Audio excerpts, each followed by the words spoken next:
nag-lunch kami dyan. Dyan? Saan ba yan dyan? Ay, hindi. Ay, dito pala kami nag-lunch sa kabila. Ayan. La Fabric. Tapos ngayon, magbabike kami ulit. Naantay ko lang si Muna mo tsaka si Muna mo. Magbabike daw kami, magko-coffee daw kami doon sa kabila. Tama lang yung iinom ko ng spritz tsaka yung wine. Tapos magko-coffee lang. Kalokohan. Sayang ng pera.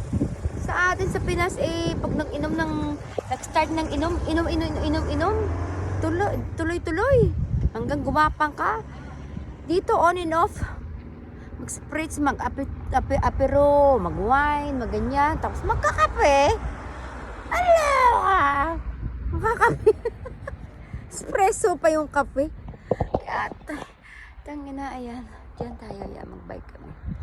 Okay.